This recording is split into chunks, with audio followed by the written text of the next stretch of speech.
All right, talking about graduation and moving on to next things in life, that's kind of what I want to talk a little bit about today. Read some select passages from Proverbs for just a minute, and then I'm going to make a statement. Proverbs 1, verse 7 says, "Fear of the Lord is the foundation of true knowledge, but fools despise wisdom and discipline. My child, listen when your father corrects you. Don't neglect your mother's instruction. What you learn from them will crown you with grace and be a chain of honor around your neck. My child, if sinners entice you, turn your back on them.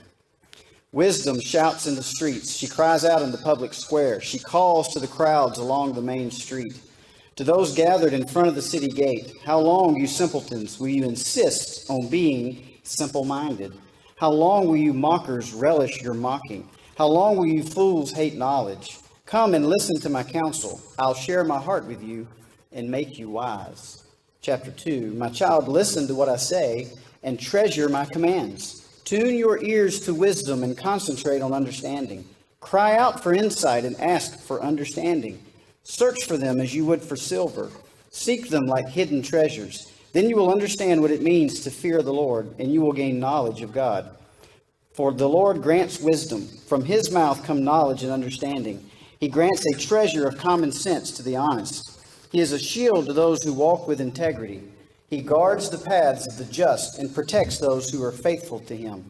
Then you will understand what is right and just and fair, and you will find the right way to go. For wisdom will enter your heart, and knowledge will fill you with joy. Wise choices will watch over you. Understanding will keep you safe. Wisdom will save you from evil people, from those whose words are twisted." So I was thinking about the graduates this year. This one thing kept popping back into my mind, and it's this: what I wish I had known when I graduated. Any of you wish you could go back in time knowing what you know now and get a do-over? And so as we read through the wisdom literature, and especially Proverbs, that's essentially what that is. That's the wisdom of the wise being handed down to the next generation. Hear this and learn from this. As I used to tell my students when I taught school, any dummy can make a mistake. It takes a wise person to learn from someone else's mistakes. And this is an opportunity to do that. So, some things that I wish I had known when I graduated, be it from high school or from college or from my 30s for that matter. What I wish I had known when I graduated. Number one is this: every decision has consequences, but not every consequence is permanent or life-altering. Consider decisions. Adam, when God created Adam and brought all the animals to him, why? The Lord wanted to see what Adam would name them. So Adam had a choice. He could name things what he would. And the Lord was pleased with what Adam chose to do. So Adam had choices to make, but those consequences weren't necessarily life-altering. I've heard an old joke about the aardvark, but that's the English word. I don't know what Adam called it in whatever language it was that Adam spoke, but maybe it didn't sound so silly in that language. But the consequences weren't necessarily life-altering. But you know what? Some consequences are life-altering. Another example of that is Lot. Abraham gave Lot the freedom to choose where he would go. And it says that Lot looked toward Sodom and saw the green fields and they were well watered. And so he decided he would move his flocks there. And it's interesting the way the text words it. It says that he pitched his tent towards Sodom. And then later, when we find that the Lord's going to destroy Sodom, where's Lot? He's in Sodom. And so is his family. And they've been corrupted by the city that Lot chose to put his family near. So some decisions do have life-altering consequences. And not only for you, but for people who will come after you. I've told you this before, but it is my prayer that my great-great-grandchildren, whom I will probably never know, it's my prayer that when my name might come up in conversation, that they don't speak of me with contempt or derision for some decision that I made that brought some calamity on my family that they have to live with. How much better would it be for me to be a blessing to my family, even after I'm gone, so that the decisions that I've made continue to bless not only my children, but my grandchildren and great-grandchildren, and however long the Lord allows time to go on. And so the lesson there, I think, is learn to distinguish between the small stuff and the big stuff. And human beings, we tend to come in one of two extremes, and there are people who sweat the small stuff. Every decision is a chore on them and the people around them. And they worry about every little thing. And then there are other people who worry about nothing. And they're like a bull in a china shop, just making indiscriminate decisions. And they don't care what the consequences are on themselves or those around them or those who will come after them. So learn to distinguish and then make wise choices, remembering that every decision has consequences. The second thing is this: the natural and created order of things is for you to go. What was Jesus' commission to his disciples? It was to go. What was God's command to Adam and Eve after he kicked them out of the garden? To go. What was God's command to Noah after the flood and the waters subsided? To go. It is the natural order of things for you to go, to leave the nest, to spread your wings and to fly. It's a big world out there. And at least according to the Great Commission, we're called to win it. But even beyond that, even beyond being called to win the world, and to Adam he was told, and to Noah both, they were told to subdue the world. As Christians by Christ, we're told to win the world. We're also invited to explore the world. Do not forget.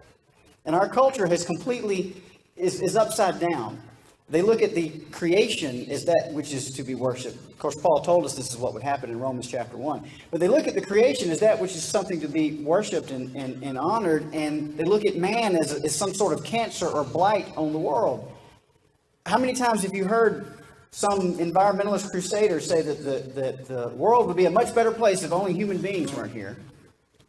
That's completely upside down. This world was built as a place for you to live. And God made it beautiful. And He made it big. And He made it interesting. And He made it fantastic. Yes, sin has corrupted it. But you're still invited to explore it. We're called to win it. We're invited to explore it. And here's the other thing. And this is something that for me personally, I wish I had fully understood as a graduate coming out of high school. You can always come back. I was afraid to go too far. And the reason I was afraid to go too far is because I'd never been there. Well, that's normal. But it's limiting also. One of the things that I've encouraged my children to do is to figure out what it is that God has called them to do. How has He gifted them? And then go explore that. Fulfill what God has purposed in your heart to do. And if you get out there and you figure out, I made a wrong decision, or you get out there and you figure out, I hate it here, or you get out there and you figure out, I want to go home. You can come home. It's here. You can come home. So don't be afraid to explore. The third thing that I think is often hard for people, especially for those who are driven individuals who have a desire to succeed and do well, this is often a difficult thing to grasp. It's okay to fail. It is. It's okay. You ever heard the expression, to err is human? That's what we do best. We err. Now, there's a difference in simply going at it half-cocked and stupidly. You're destined to fail then, and there's no glory in that. There's nothing redeeming in that. But to give something your all and to do your best and to try your hardest and still come up short, it's okay. It's okay to fail. I'm imperfect, therefore my plans won't be foolproof. I can't tell you if all the things I had planned in my heart when I was young had come to pass, where I would be, because I don't have a clue, because none of them worked out. Not a single one of them. But God used all of the events of my life to make me who I am. You are the sum total of all your experiences. And so God used every failure, God used every decision, God used every location, God used every person that was brought into my life as a result of where I was because of the decisions that I'd made to make me who I am. It's okay to fail. So the lesson there is give yourself permission to try. And if you fail, you fail. The next thing to remember is that you were fearfully and wonderfully made and for a purpose. So what were you made for? Well, you need to understand a few things. One, God took great pride and pleasure in making you. I want you to think about that. As you read through even the account in Genesis of the first man and woman, it says that God spoke and this happened, and God spoke and this happened, and God spoke and this happened. But then it comes to Adam, and what did he do with Adam? It says God formed from the dust of the ground man in his own image and breathed in him the breath of life. The creation of man was different than the creation of everything else. The creation of man was special. And then David in the Psalms, when he's praising God for himself, he says, you knit me together in my mother's womb. I am fearfully and wonderfully made. God took pleasure in making you. He took great pride in creating you. And God made you like himself. What does that mean to be like God? It means that you are rational, or at least you're supposed to be. It means that you are volitional. You have the ability to choose, to make choices. And it means that you are emotive. You feel. God feels. He feels love. He feels pain. He feels anger. He feels the things that you feel because he made you like himself in that way. And why did he do that?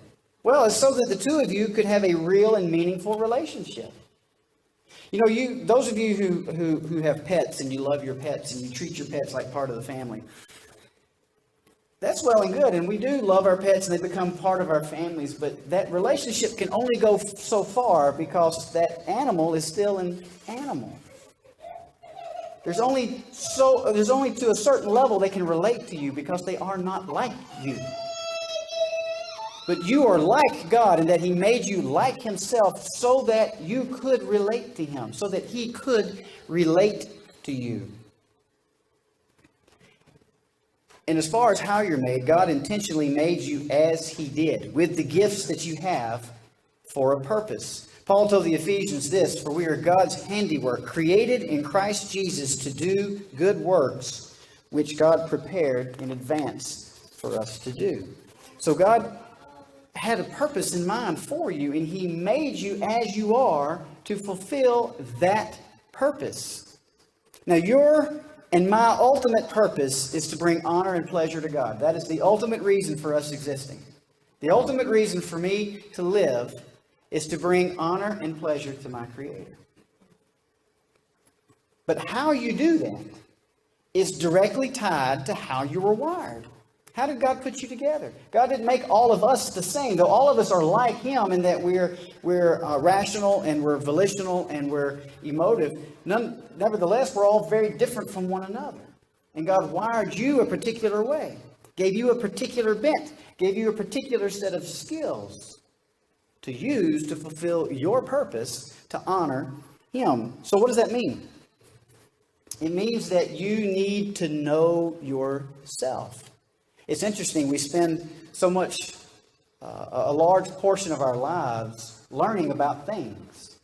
Learning about the world that we live in. Learning about creatures that we share the planet with. Learning about how things work. But we spend so little time learning the thing that's second most important to us. The first thing would be to learn about him. But the second thing is to learn about you. Know yourself. Know how God has fashioned you. Know how he has gifted you. And that's a clue as to what he intends for you to do. Another thing I wish that I had known is that fear is a double-edged sword. Any of you that have teenagers, particularly if you have boys and girls, know that the insurance rate for boys is so much higher than that for girls. Why is that? Well, Physiologically speaking, it's because part of the brain in the boy doesn't completely close till he's about 23. And it just so happens that that part of the brain is the part that says, you know what, that could kill me. There's a lack of fear with teenage boys. And that's a dangerous lack of fear because they don't think all the way through about, oh, yeah, well, okay, if I do that, it looks fun, but it just might kill me. Fear can keep you alive. And that's one edge of the sword, and that's the good part. Fear can keep you alive, but fear, on the other hand, can also keep you from living. If you're afraid of everything, then you'll never do anything for fear of everything. It's crippling. So fear is a double-edged sword. It's healthy to have a small dose of it to keep you alive from the really dumb things, but it's not healthy to be overly afraid so that you're unwilling to try anything.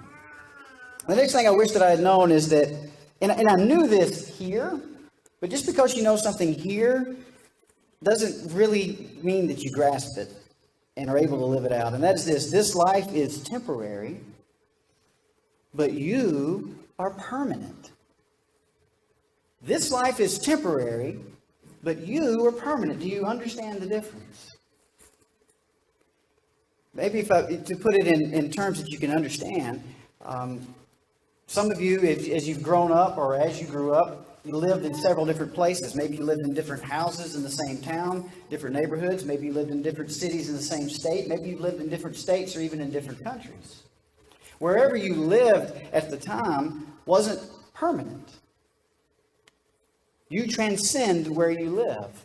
Well, we're in this world, in this lifetime, but it's temporary. And so many of us spend our lives pouring everything into right now, pouring everything into this life, completely neglecting the fact that we're permanent. Yeah, this life is temporary. Yeah, you get one go around. But you are permanent. Life is temporary, but you are permanent. The next thing is what you get out of life is directly proportional to what you put into it. I'm convinced that the majority of human beings live on some sort of autopilot. You know, we just sort of go where we're pushed, if we're pushed at all. Some of us aren't pushed, so we don't go very far. And we just sort of react to life. Whatever happens to us, we respond to it, and that's it. I wonder how different our lives would be if we realized that what we get out of it is directly proportional to what we put into it. The next one, there's a whole lot of people that need to learn it, and that is neither the world nor anyone in it owes you anything. You grasp that? Neither the world nor anybody in the world owes you anything.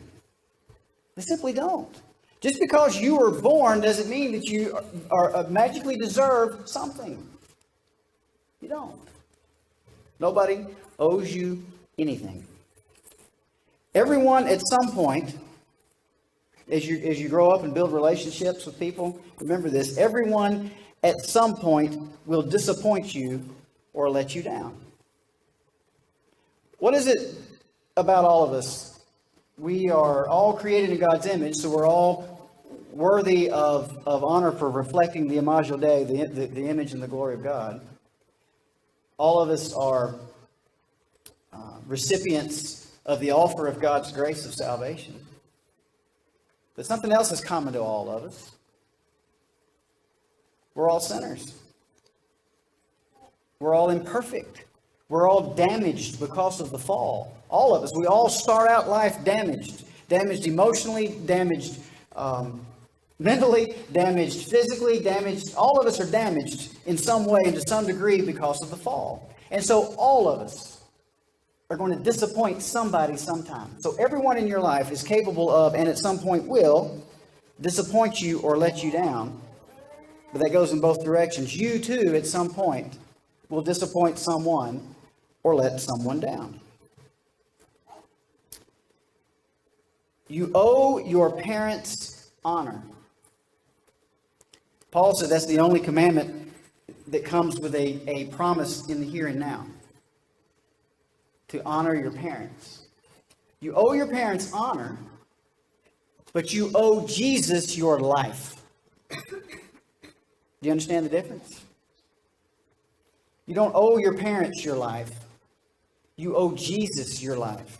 That is why Jesus could say, the same one who says who wrote the law to honor your father and mother, could also say, in order to follow me, you must hate your father and mother. How could the same God say both statements? Well, if nobody's going to tell me, I'll tell you. He could say both statements because you are commanded to honor your parents. They are in a place of authority. They went through with and gave you life. They poured into you and raised you, hopefully.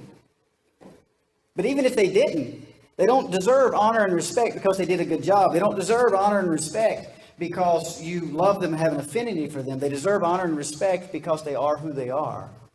And God commanded you to. But you do not owe them, regardless of how good a parent they were, you do not owe them your life. You owe Jesus your life. And so Jesus said, you must follow me. And maybe your parents say, when you discover what it is Jesus wants you to follow you to, and maybe your parents say to you, no, you can't do that. What about me? No, you can't do that. But you know in your heart that Jesus has called you to do that. Then at that point you must say to them, no, I'm following Jesus, and this is where Jesus is leading me. And so your parent says to you, if you do this, then you hate me. No, Mom, Dad, I don't hate you. But I love Jesus more. You owe your parents honor, but you owe Jesus your life. Another thing I wish that I had known is that being a spouse is not automatic, it's not natural, and it's not easy. It takes a lot of hard work, a lot of humility, and a whole lot of learning on the job from mistakes.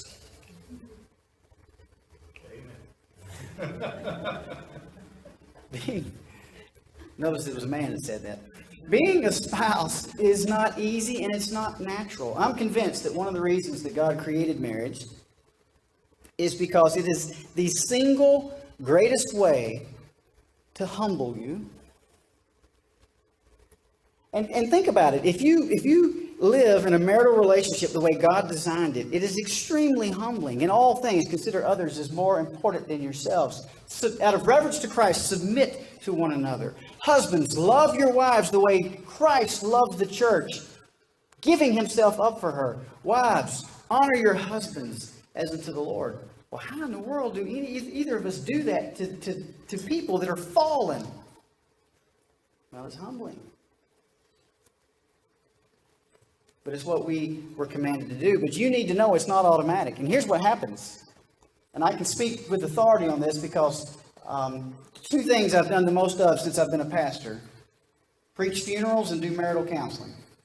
And I'm not convinced the two are not unrelated.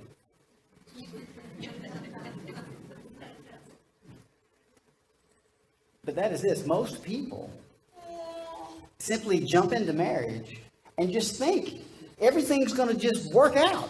They just think everything's going to happen in some automatic way.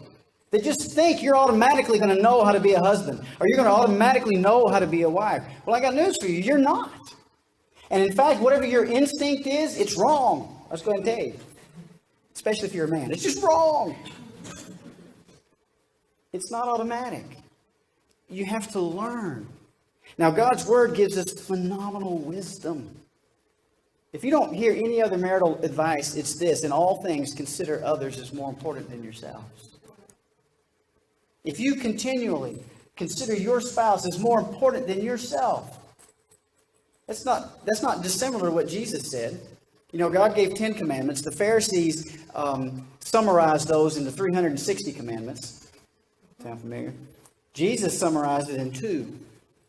Love the Lord your God with all your mind, heart, soul, and strength, and love your neighbor as yourself. And in doing these 2 things, you fulfill the whole law. You fulfill your obligation to God, and you fulfill your obligation to your fellow man. If in your marriage at all times you consider your spouse as more important than yourself, you will always do right. And you will fulfill your obligation as a husband or as a wife. Related to being a spouse, being a parent is simultaneously the most exhausting, the hardest, and the scariest, but can also be the most rewarding and fulfilling experience in life. You are given the responsibility, the privilege, and the honor to build another human being. And that's what you're doing. And just like when you're building a building, if you skimp and you don't do the foundation exactly right, you don't get the walls exactly plumb, you cut corners in building a building, then there's going to be consequences for that. And later on, you're going to see cracks in the walls, and you're going to see the roof caving in, and other things. Same thing in building people. You can't skimp on that. And just like being a spouse, most of us think being a parent is automatic, and most of us, no, in fact, all of us, to some degree and at some point, when you get to the place where you don't know what to do, then what you do by default, without even thinking about it, not consciously thinking about it, it just sort of happens by automatic reflex. You fall back on the way you were raised. And maybe the way you were raised was wrong. Maybe the way you were treated was wrong. Maybe the way you were counseled was wrong. It's difficult to think about that, but you must recognize it. And again, in all the counseling that I do, that comes up a lot, especially in marital counseling. So many, what we do, whether you realize this or not, the Bible tells you to leave and cleave, leave your mother and father and cleave. When you do that, you pack your bags, and then you head out the door to this new destination.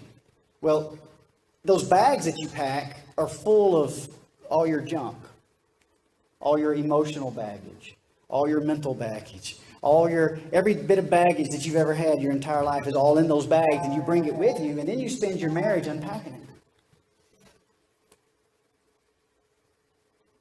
I guess one good bit of advice, especially for you college graduates, I'm going to assume you high school graduates are going to school and not getting married, but invest in good premarital counseling.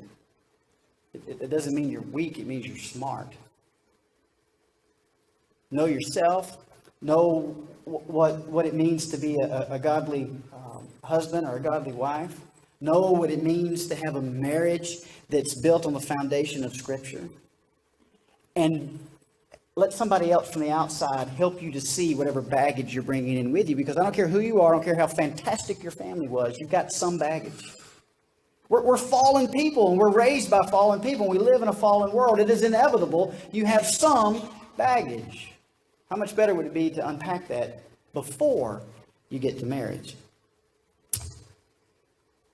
Take well thought out risks, but not stupid ones. This is related to the fear thing. A little bit of fear keeps you alive. Too much fear keeps you from living. Take risks, but take well thought out risks. Think them through to determine if they're worth whatever the potential outcome is. Live on purpose. So many of us just live. We occupy space for 70, 80, 90 years. Don't just be a door holder. Don't just be a paperweight or a cushion on the couch. Live on purpose. Until you know what your purpose is, and I'm going to go out on a limb here, and I'm going to speak with what I think is biblical authority. Every one of us have a divine purpose. Ultimately, your divine purpose and my divine purpose is to bring honor and glory to Christ who created us. But you have some specific part in that. And God built you and wired you the way that He did so that you could fulfill it. And until you know what that is, your purpose is to find your purpose.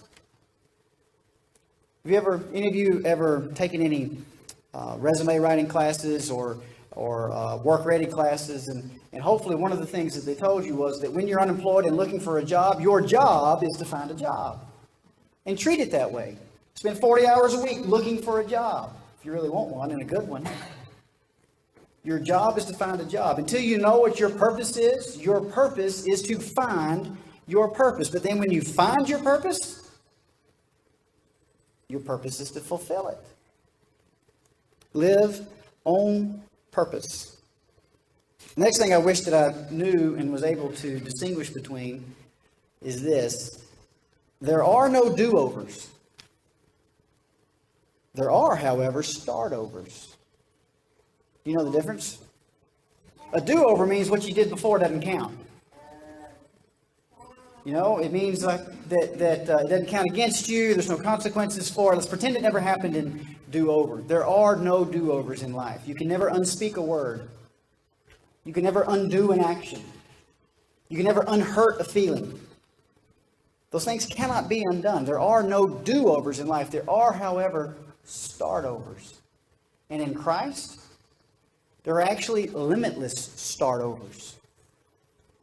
Peter thought he was being generous when Jesus was talking about forgiveness. And he said, Lord, how many times should I forgive my brother who's offended me? 7 times? And Peter, the reason why I say Peter thought he was being generous is because the Pharisees taught that you forgive somebody 3 times.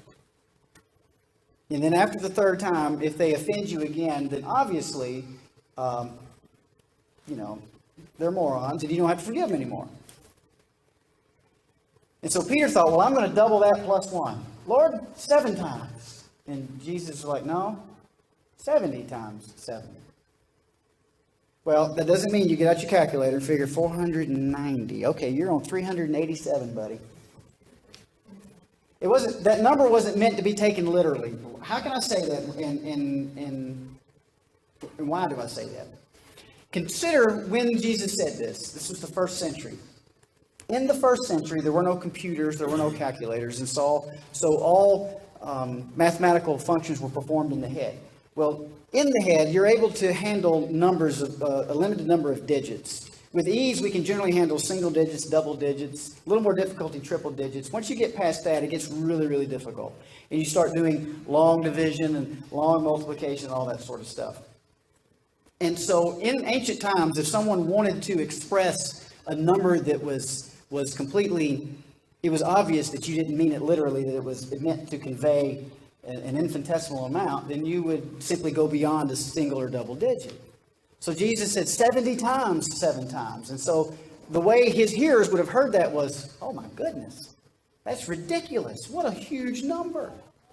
Well, the other day, I can't remember why, but I pulled out my phone, the calculator app on the phone, and I ran something that had like 15 digits on it. Big numbers don't mean anything to us. When I was a teenager, Google was a number. Any of y'all remember that? Google was a number, and it seemed like it was a 1 followed by 100 zeros was a Google. Now it's a search engine, and it's a verb. You don't know what something is, you Google it. And that's because a number that large doesn't have the same effect on us that it did them, because we were able to do it with an electronic device. That doesn't even touch our national debt. So those sort of numbers don't mean the same thing to us that they did to an ancient society. So the point is, you have an unlimited number of start-overs, but you get no do-overs. Whatever damage that you do is done, and you got to deal with it. So that should help you to proceed cautiously and intelligently. But if and when you inevitably mess up, there are start-overs. Time can be wasted, time can be spent, time can be invested, time can be enjoyed. Time cannot, however, be hoarded. So many of us are so afraid of losing things that we know and are familiar with that we try to hold on to them and we try to hoard them. We hoard time. We hoard time with our children. We don't want our kids to grow up. We hoard times with, we're in a particular stage in life and we enjoy it. The problem is you're attempting to do that which is impossible. And the net effect is you're actually causing harm and making yourself and others around you miserable. You can't hoard time. But you can spend time, and then you can spend time well or spend it not well. But you can spend time. You can waste time. You can invest time, and you can enjoy time. But you cannot hoard time. One of the things that I have learned since graduation is to enjoy every phase of life. We had little ones for 10 years at the house because, every couple of years we had a new little one. And I loved that stage. I loved that time in their life. But they grew up. So I had a choice. I could sit around and lament that my babies were gone, or I could instead remember how much I enjoyed the phase that they've left and enjoy the current phase they're in now and enjoy it with them. And then they leave that stage and they go to the next stage. I have one that's left the nest and another one that's going to leave soon. I don't enjoy the fact that that part of life is gone, but I enjoyed it when I had it. And I'm embracing the next stage that's coming, because it's going to come whether I embrace it or not. So I choose to enjoy it. So you can't hoard time, but you can invest it and you can enjoy it. And the last thing is this. The greatest irony in the world is that to truly live, you have to die. Jesus said, if you try to hang on to your life, you will lose it. But if you give up your life for my sake and for the sake of the good news, you will save it. That's probably the hardest lesson of all. I enjoy life and I enjoy living, and so I want to hold on to my life, and I'm jealous of my life, and I'm fearful of losing my life. But Jesus said that in order to really keep my life, I have to give it up to Him and for Him. And only then can you truly live. To truly live, you have to die. Let's pray. Father, thank you for giving us words of wisdom. And Lord, forgive us that we so often